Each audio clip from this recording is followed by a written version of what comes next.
এখানে এই বিষয়ে কোনো সিদ্ধান্ত নাই। আমি কোনোদিন সরাসরি রাজনীতি করতে চাইনি। ভবিষ্যতে কি হবে আমি তো বলতে পারবো না। তবে দেশের রাজনীতিতে কে আসবে এটা দলের কর্মীদেরই নির্ধার করতে হবে, দেশের যারা আমাদের সাপোর্টার তাদেরই নির্ধার করতে হবে। এটা আমার দায়িত্ব না। আমি তো তাদেরকে বলে দিতে পারি না। তো আমি সারা জীবনে বিদেশে, আমি আমেরিকা এখন 31 বছর ধরে আছি। এখানে আমি শান্তিতেই আছি। তো ভবিষ্যতে কি হবে সেটা ভবিষ্যতে দেখা যাবে। তবে বর্তমানে তো বাংলাদেশের ভবিষ্যৎ ভালো মনে হচ্ছে না। খালেদা জিয়া এখন আর নেই, তিনি মারা গেছেন।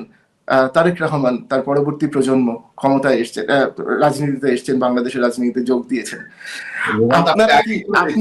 আপনি বা আপনার বোন, আপনারা কি বাংলাদেশের রাজনীতিতে কোনোভাবে যাওয়ার কথা ভাবছেন?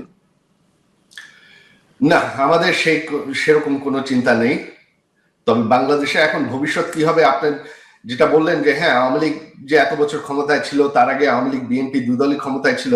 তবে একটা জিনিস বাংলাদেশের মানুষ অলরেডি বোঝে, এবং আরো ভবিষ্যতে দেখা যাবে যে আওয়ামী লীগের যে 16-17 বছর, এটা যে অর্থনৈতিক অগ্রগতি, উন্নয়ন, আইন শৃঙ্খলা, জঙ্গিবাদের বিরুদ্ধে যে শক্তিশালী অবস্থান, এরকম শান্তিপূর্ণ সময়, এরকম অর্থনৈতিক উন্নয়ন বাংলাদেশের ইতিহাসে কোনোদিন হয়নি।